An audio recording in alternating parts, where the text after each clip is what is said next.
So this George guy that is currently trending for killing the Bayelsa real estate agent is a notorious serial killer. This is not his first rodeo. Basically, this man has been doing schemes like this and getting away with it.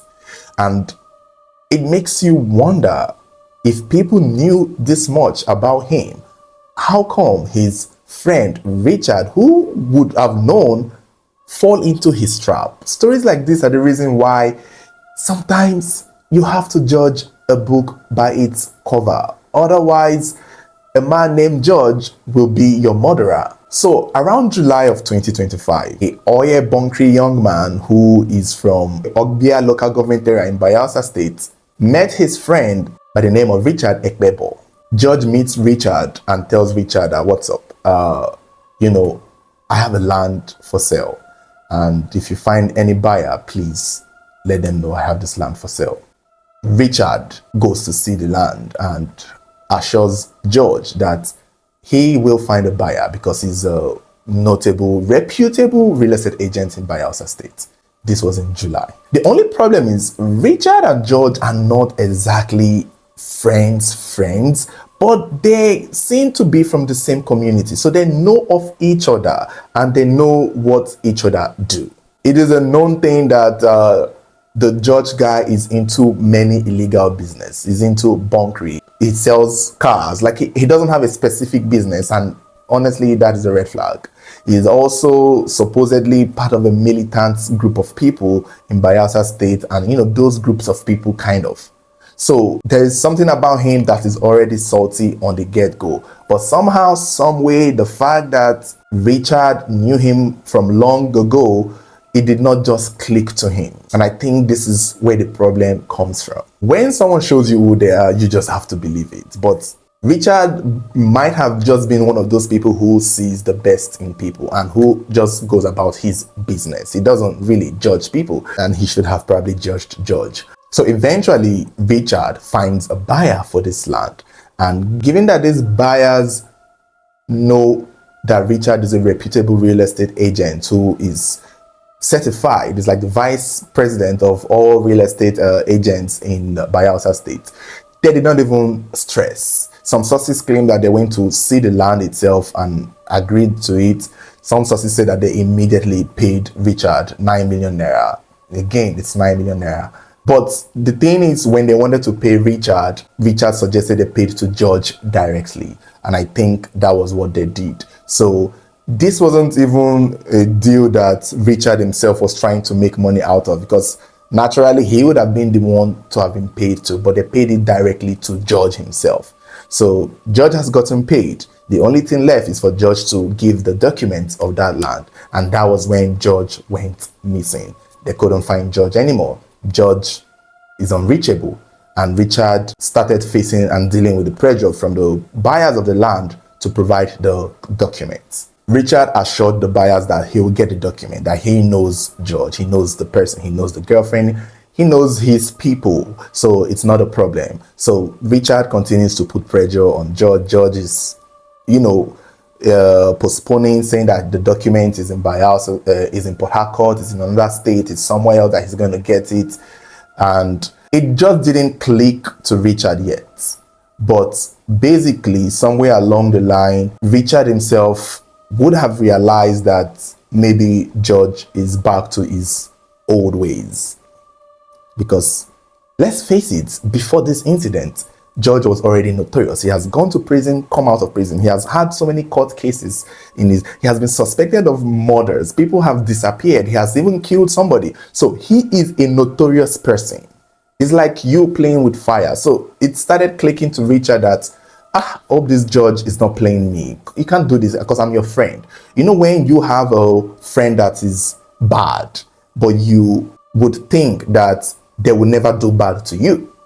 And such is this case. Richard did not expect that George was going to play him like this. Little did he know that George had worse plans, if that is a word. George had a more evil plan for him other than just scamming him away from the money. So few days after the whole payment thing, Richard is still disturbing George for the document, even telling George that if he's not going to provide the document, he should send the money back. And that was when, Richard started trying so hard to fight this. When he couldn't get to George, he would contact the girlfriend, Victory, a slay queen on social media. And, eventually Victory, they said, was the one who started telling George that, see, this guy is now disturbing me. Some sources are even claiming that Victory was in on it from the get-go, that she was the one who even introduced George to Richard. But apparently there's a chance that they've known each other or known of each other for a long time. They maybe come from, neighboring communities or from the same community. Since Richard was keen on getting those documents or getting the money back, George came up with a new idea, basically to keep Richard from disturbing them. And the new idea was to kill Richard, basically, pretty much. That was just it. Because if he did not kill Richard, Richard was going to keep coming after him, coming after his family, coming after his wife, because Richard knew these people. Richard knew him. So the plan was to lure Richard and silence him for good. And what did they do? They used Victory. Victory was the one, according to sources, who called Richard and tells Richard that, what's up? Can you come over to my house and get the judge has dropped the document here, come and get it.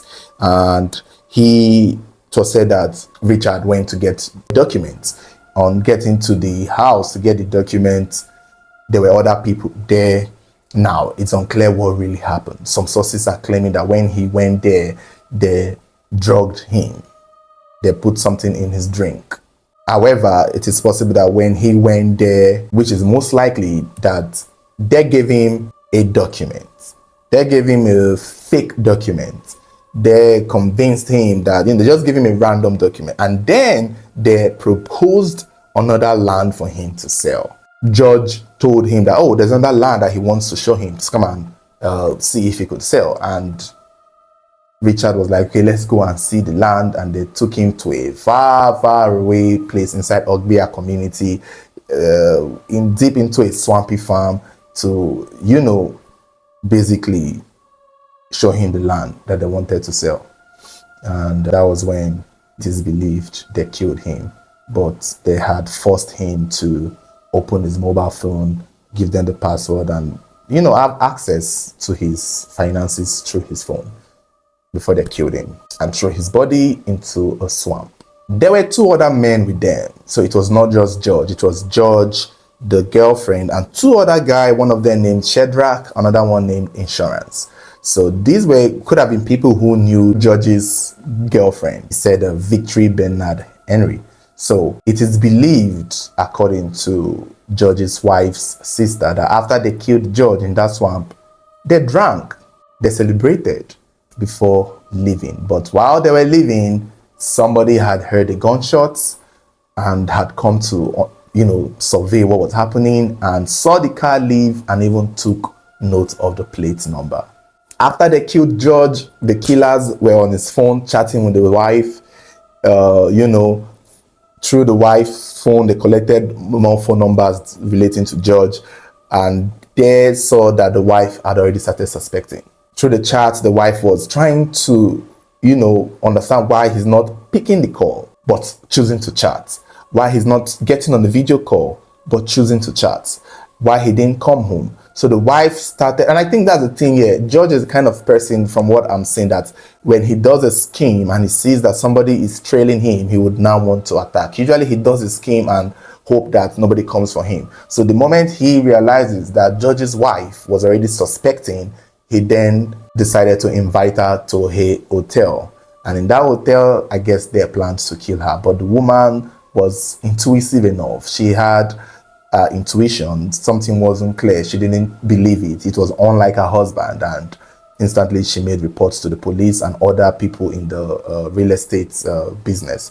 And soon afterwards, the police started looking for George, and in that space of time, the guy who had seen the vehicle and had heard the gunshot, and I think some of them had even gone to that site to see what could have happened, and then they had most likely seen Richard's body, and that was when it all came together. The witness who had heard the gunshot and had taken note of the plate number made reports. Richard's body was recovered. The plate number that was recorded was traced to belong to George Idumangi.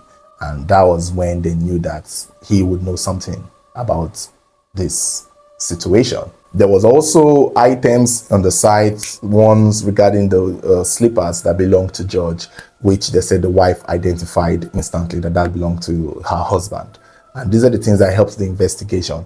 And immediately they went to George's girlfriend's house and saw that she was already packing out to leave. She was already packing her things to go. She was already packing out, and that was when they saw her and recovered some weapons in her possession, which she denied knowing that it was in the house all the while. Two other people were arrested along with her, a brother and somebody else. We don't know if those are the two people who played a role in killing George, or we are not sure yet. While the girlfriend was, being apprehended, George had already, his name had already been put on the list.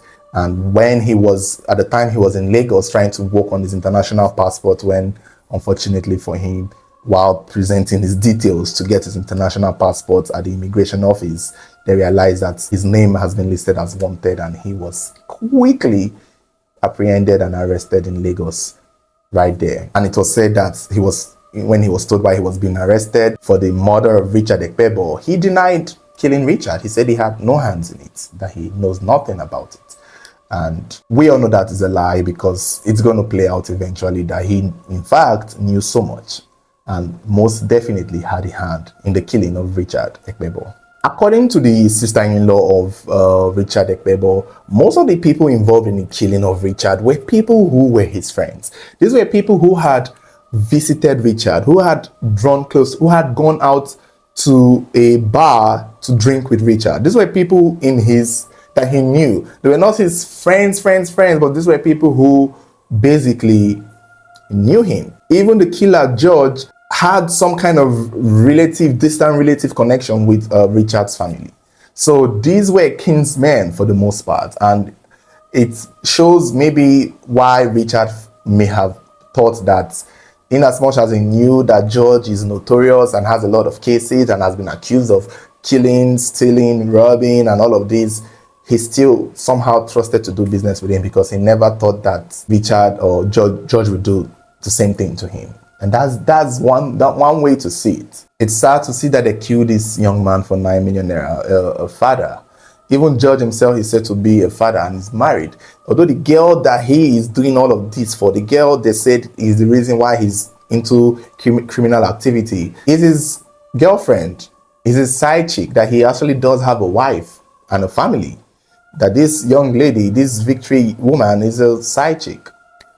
That he does have a wife who is pregnant somewhere there. And it's just sad. Online, people are saying that the Victory girl is the reason why he's doing all of this. But from what we hear, George has been notorious from the get-go. He has been suspected of murder multiple times, that he would draw close to people who have cars, befriend them, and then whenever their car breaks down, he will assure them that, he has a mechanic that will help fix their car, and they would trust him. That's the thing with people like George. They go for people's trust. Once they can get you to trust them, you're done. They will they will slice you. So when he gets these people to trust in the way, okay, George, what's up? My car is broken down. George will carry the car and go and sell the car. And then come up with an excuse. Come up with something. Tell them that something happened to the car. And when they start to push too hard, they disappear. So it is very clear that this is not George's first time. This is not his first case. He has been in the business of this kind of crime for a long time, but has just been getting away with it. He has so many cases pending. He does this kind of scheme, and when he's being figured out, he tries to get rid of them. That becomes his go-to. Maybe if Richard had not put so much pressure, if Richard had just figured out that, oh, what's up, you've been scammed. But I guess killing Richard was always going to be part of the plan, because there was no way you're going to scam his reputation out of that money and basically not get some kind of rebuttal, not get some kind of response. So Richard, in this scheme, had to be silenced by George, given his pattern. It's just unfortunate, because if maybe Richard had actually judged George based on his history, based on the rumors, based on what is happening with his life, how he's always getting into trouble, based on what he has been accused of, he would not have done business with him. He would not have. He probably wouldn't have. He probably just thought he had changed. He probably just thought the land was actually his because, I mean, it's Bayelsa. Many of these young men do have land, so it's believable. And it was easy for Richard to believe that he did have a land, even though it turned out that that land was never his own. That was not George's land at all. It's unfortunate.